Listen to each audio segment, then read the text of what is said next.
They found something under the Sphinx's paws, and the people who found it are not the ones telling you what it means. For decades, every rumor about a hidden chamber beneath the Great Sphinx ended the same way. A researcher would talk about strange radar echoes. The internet would explode for a week, and then silence, because no government agency would ever confirm a follow-up excavation. In 2025, that pattern broke, but not in the way most people online are describing it. A team of Italian and Scottish researchers announced they had used a radar technique originally built for satellites, adapted it to scan straight down into the Giza bedrock, and detected what they called a vast network of shafts, spiral staircases, and cube-shaped chambers running hundreds and even thousands of feet beneath the plateau, with structures reportedly connected to the area under the Sphinx itself. Within days, the announcement had been viewed by tens of millions of people. Within a week, some of the most respected names in Egyptology had called it fabricated.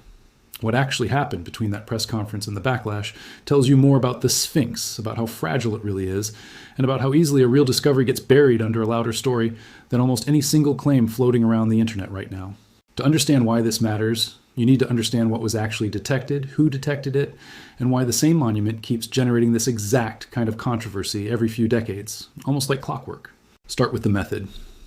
The team behind the 2025 announcement, led by radar engineer Filippo Biondi and physicist Corrado Malanga, used something called synthetic aperture radar Doppler tomography. In simple terms, it takes radar signals bounced off the ground, usually from a satellite or aircraft, and processes the tiny frequency shifts in those reflections to build a three-dimensional picture of what lies beneath the surface. Similar in principle to how sonar maps the ocean floor using sound instead of radio waves, the team had used a version of this technique in 2022 to publish a peer-reviewed paper suggesting internal ramp structures inside the Great Pyramid of Khufu.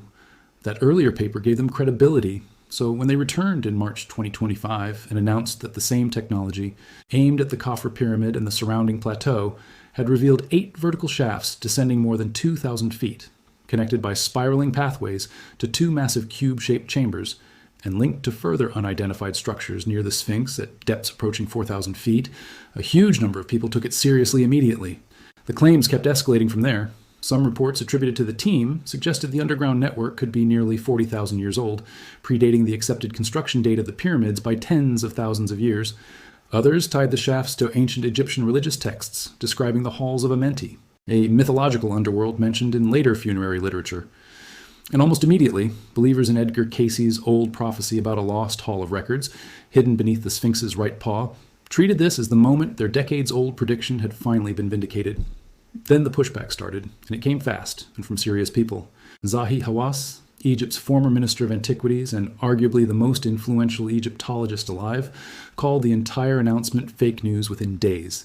He stated plainly that the base of the Khafre Pyramid was carved directly from bedrock, to a height of roughly 8 meters. And that extensive scientific study over recent decades had found no columns or chambers beneath it.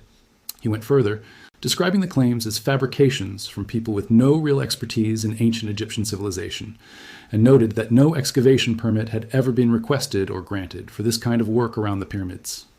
Egypt's Ministry of Tourism and Antiquities backed him, confirming that no such research had been authorized on site. Former Minister Mamdouh al-Damati called the claims utterly baseless.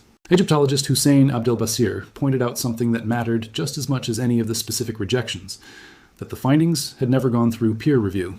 They were announced at a press conference in Bologna, Italy, not published in a scientific journal, and to date, that peer-reviewed paper still has not appeared. Independent radar specialists added a more technical objection. Lawrence Conyers, a ground-penetrating radar expert at the University of Denver, called the depth claims a huge exaggeration, explaining that the kind of radar pulse described in the announcement simply cannot penetrate that far into dense limestone with any reliable resolution. He didn't dismiss the idea of smaller cavities existing beneath the plateau. In fact, he pointed out that ancient builders across many cultures, from Mesoamerica to Egypt, frequently built monumental structures over natural caves or fissures that already held ceremonial significance to them. But a functioning underground city, geometrically organized, spanning kilometers, at a depth current radar technology cannot reliably image. That's a different claim entirely, and it's one the evidence, as presented, does not support. So, where does that leave the actual question of whether anything real sits beneath the Sphinx? This is where the story gets more interesting than either the sensational headlines or the flat denials suggest, because there is a real, well-documented history of anomalies detected beneath this monument, and it goes back over 30 years before Biondi and Malanga ever picked up their instruments. Since sound moves at different speeds through solid rock, loose sand, and open-air pockets, their equipment picked up an anomaly beneath the front paws and along parts of the enclosure floor, a zone where the seismic velocity dropped in a way consistent with a cavity or a significant change in rock density.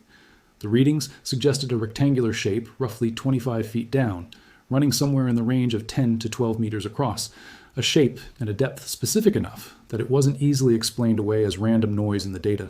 That finding alone should have settled into a fairly boring category, an unconfirmed subsurface anomaly worth further study. Instead, it became one of the most argued over data points in modern archaeology, because Robert Schoch didn't stop at the anomaly.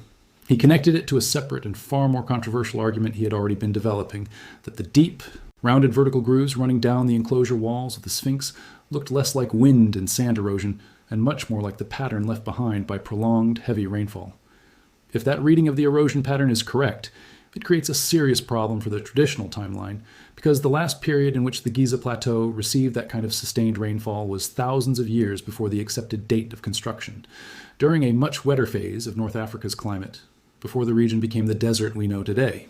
Mainstream Egyptology pushed back hard on the water erosion theory, and their strongest counterargument has nothing to do with rain at all. Egyptian limestone contains soluble salts. When those salts are exposed to moisture and then dry out repeatedly, through humidity cycles, groundwater, or even just temperature swings between day and night, they crystallize just beneath the stone's surface and physically flake it apart in thin layers.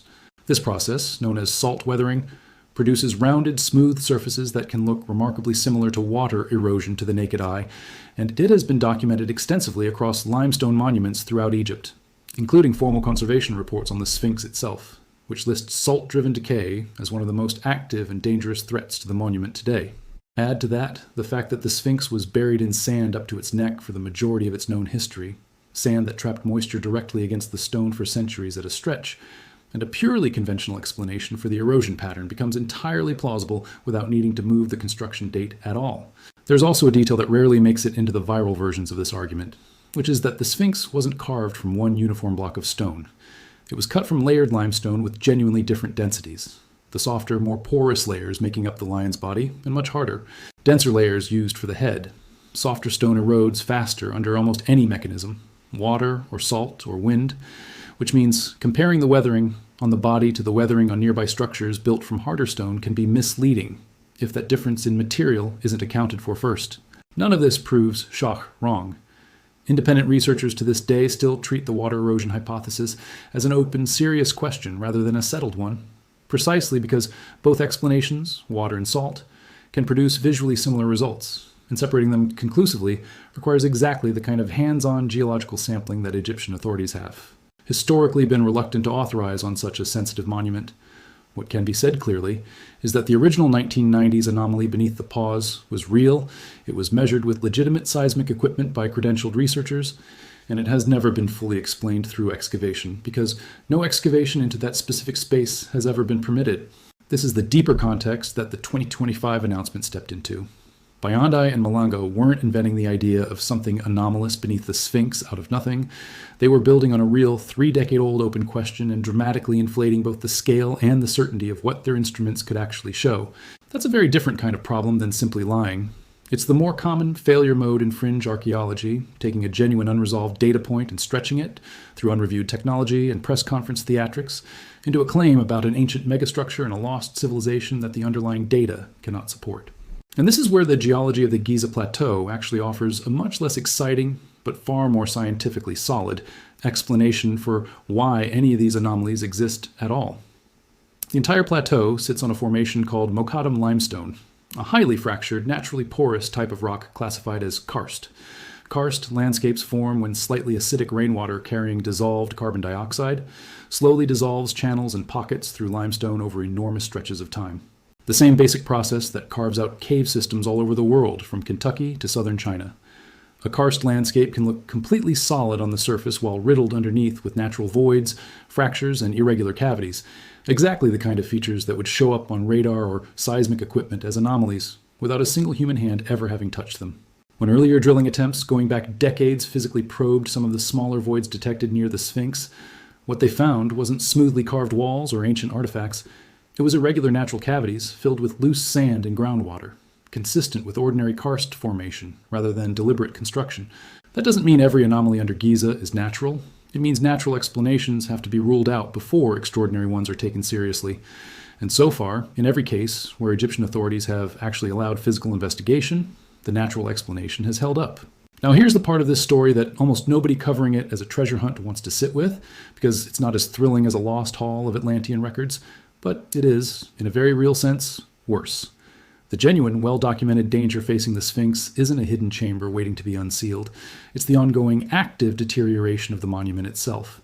And the anomalies detected by both the 1990s seismic surveys and the newer radar work are as likely to be evidence of that decay as they are evidence of any concealed structure. Conservation reports on the Sphinx describe salt crystallization, groundwater infiltration, and fracture propagation as continuous, unresolved threats, not historical footnotes.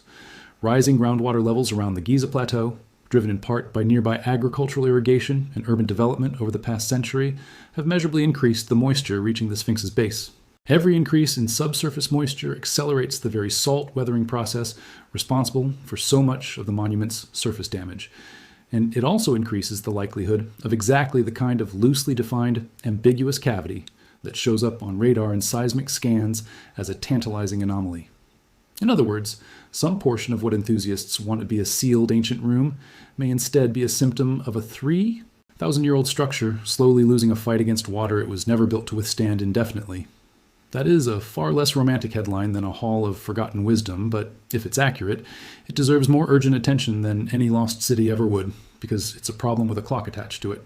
To understand how the Sphinx got into a position where its own preservation is this precarious, it helps to look at what we actually know for certain about its history, separate entirely from the underground debate.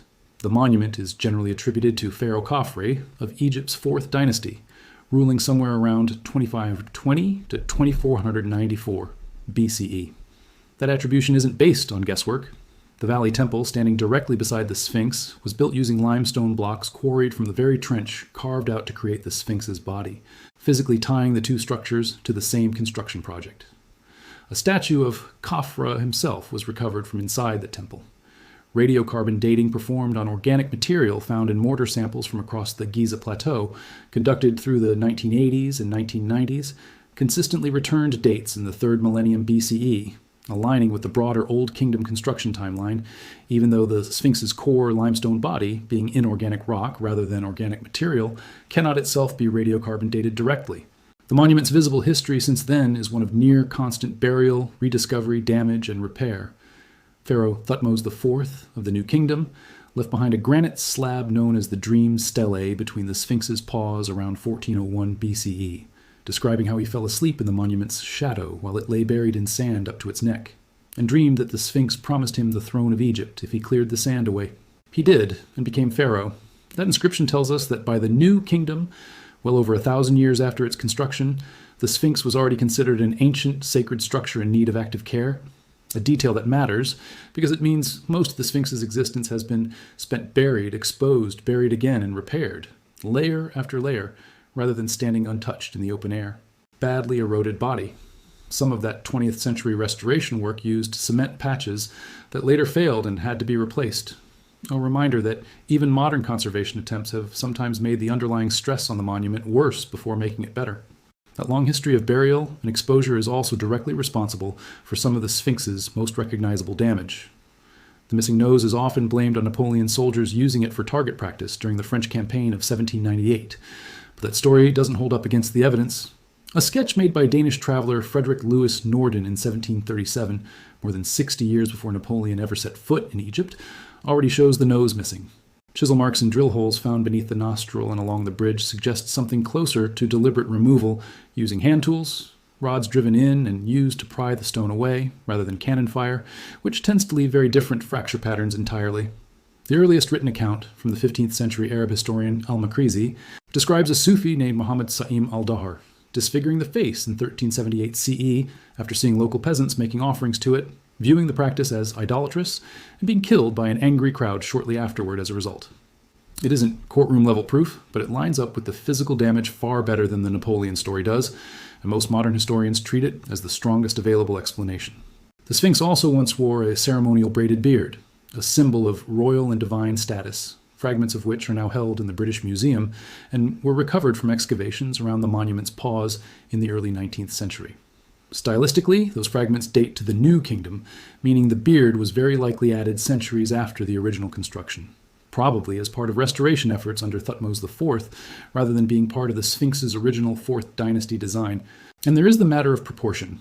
The head appears strikingly small relative to the body, a detail that has fueled decades of speculation that the head was recarved from something else entirely. Mark Lenner, whose surveys of the monument remain some of the most detailed ever conducted, points to a more grounded explanation, a natural geological fault running through the bedrock beneath the Sphinx. One the original builders had to work around by extending the body forward to complete the haunches and tail while avoiding that structural weakness. That doesn't rule out later modification of the head entirely, and some tool marks on the face do appear sharper than what several thousand years of exposure would typically produce. But a geological constraint explains the proportions just as plausibly as any theory involving a hidden recarving. And right now, neither can be proven outright. So when you put all of this together, here is where the evidence actually stands today, without the exaggeration in either direction. There is a genuine, decades-old, unresolved seismic anomaly beneath the Sphinx's paws, first detected by credentialed scientists in the 1990s, that has never been fully explained because no excavation has been permitted into that exact space.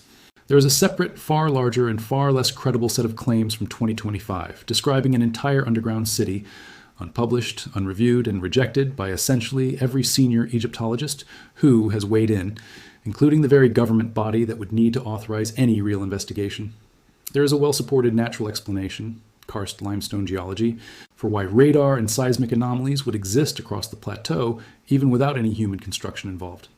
And there is a genuinely serious, ongoing conservation crisis, driven by rising groundwater and relentless salt weathering, that gets almost no attention compared to any of the treasure chamber theories, despite arguably being the most consequential finding of all, because it's the one actively threatening the monument's survival right now, not 4,000 years ago. The Sphinx has survived sandstorms, floods, deliberate defacement, botched 19th century tunneling, and nearly a century of modern restoration attempts, some of which caused as much damage as they prevented. What it's facing now isn't a mystery waiting to be unlocked for the cameras. It's slow, unglamorous chemical decay, happening in real time underneath a monument that has already outlasted almost everything else built alongside it. Whatever is actually down there beneath those paws, mundane cavity or genuine unexplored space, the stone has kept it secret through nearly every method humans have thrown at it so far. The real question isn't whether we'll eventually get an answer. It's whether the monument holding that answer will still be standing in the same condition by the time we're finally allowed to look. If you want to actually understand ancient Egypt instead of just reacting to the next viral headline about it, subscribe, because we're going deeper into what conservation scientists, not press conferences, are finding at Giza right now. Drop a comment telling me whether you think the paw anomaly is natural or man-made. I read every one of them. And if this changed how you think about the Sphinx, share it with someone who still believes the Napoleon nose story.